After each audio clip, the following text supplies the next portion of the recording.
So this is everything that comes in the box, pre-prepared. So the box is there, comes with the usual instruction manuals if you want to have a read through those. Quick reference guide, which everyone obviously goes through first because nobody's going to read all of that when you can just kind of understand what you need to do in, you know, just a few pages.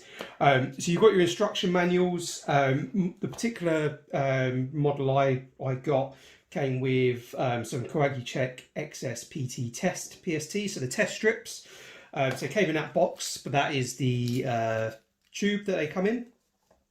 And what I didn't realise is within the tube for the test strips is a chip that actually goes inside CoaguChek in-range machine, and that chip is paired with the strips that come in here. So my understanding is every time you get a new set of strips, you get a new chip that you place inside the INR machine. You also get some soft click lancets. So the ones I've got come yellow, and then the applicator, which is there, the CoaguChek XS soft clicks. So the lancets go inside here, you set the depth and prick your finger basically to get the drop of blood, the globule of blood needed to read the machine. The machine itself takes 4 AAA batteries, and they came already with the machine, which was good, didn't have to worry about batteries.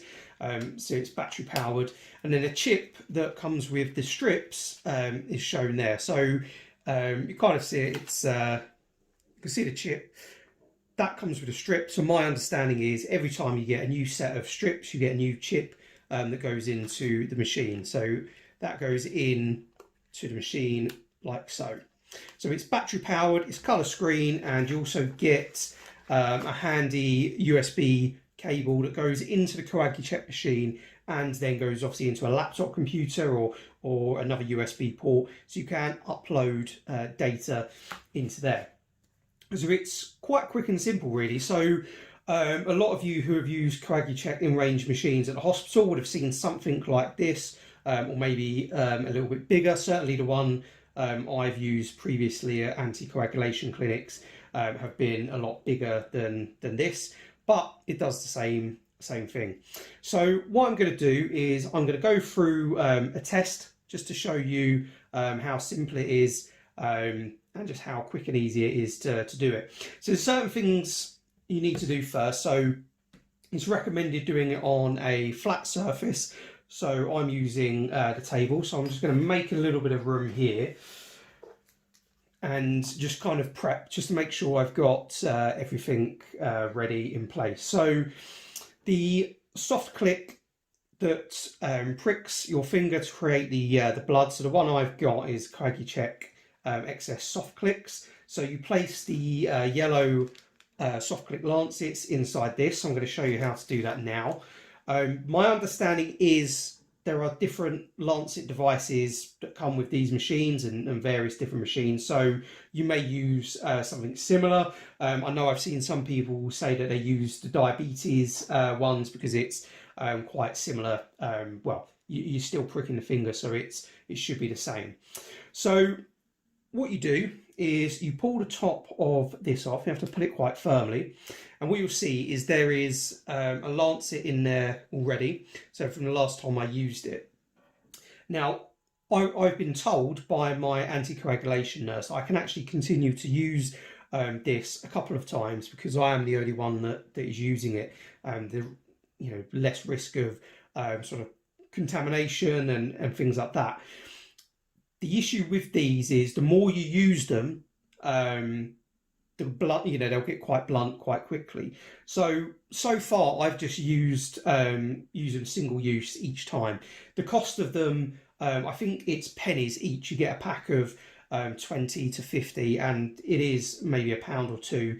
So you're looking at pennies per lancet. So it's probably worth, unless you're really kind of cutting down on a cost, just replacing those.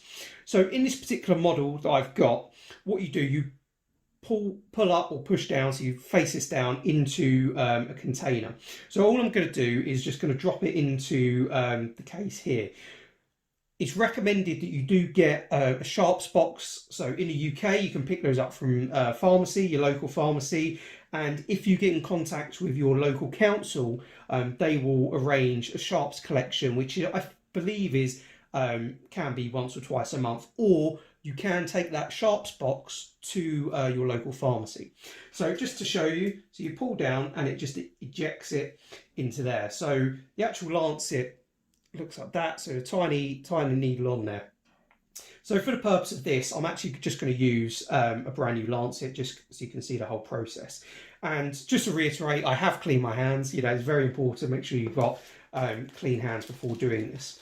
So you can take one of the lancets, and they've got a safety cap on top of them like that, so you can't prick yourself. It's just a simple twist and it comes off.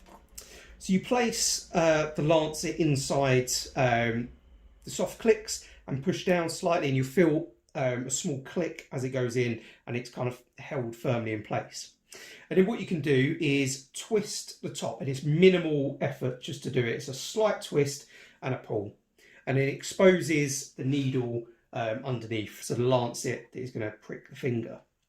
You then place the cap back on, and you might have heard that clicked in place. Now with this particular model, you may be able to see on the camera that there's various numbers there in terms of depth. So that is how deep the lancet goes into your finger to draw blood. Now you can start off, I believe it's equivalent of a 0.5 mil, 1 mil, 1.5 mil, all the way up into 5.5 mil. Now I've found that for me personally, I have to do it at a high setting.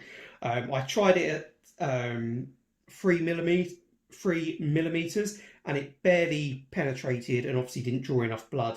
And even when I've done it at 5 millimeters, it sometimes touch and go. So the soft click lancet is in. For me, it's set at 5.5 millimeters or 5.5. And all you do to prime it is you push down on here, and this window will go yellow. So whether or not you'll be able to see that on here. So you'll see that the window of there has turned yellow, so it's ready to go. So you push that button and it springs the lancet in place. So what you need to do is, whichever way you start this process, however you do it, if you do the lancets, you get things ready.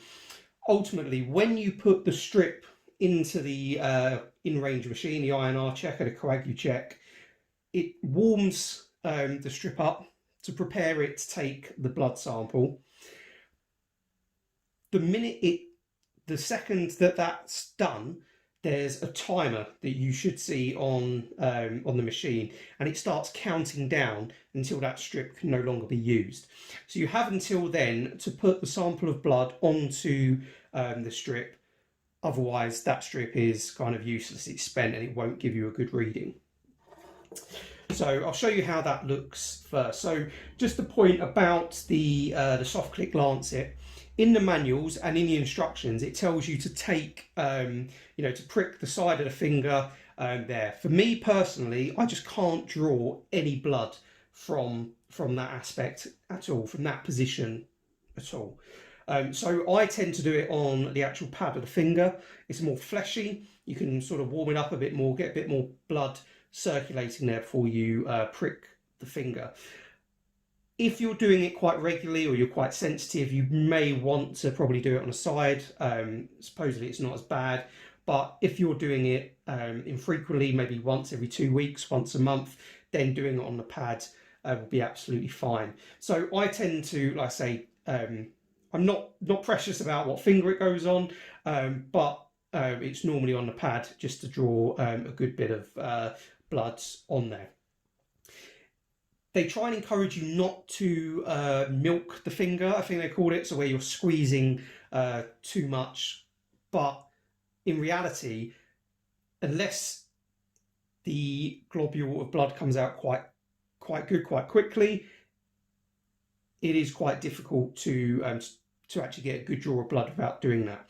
The other thing to be conscious of is if you are milking the finger for the blood, If you're spending a lot of time doing that, you have to be careful, because the blood that is there, because it's oxygenating with the atmosphere, it's already starting to coagulate. So the readings may not actually be accurate with what it should be. So the key is to get it done as as quick as you can, get a good amount of blood onto the machine.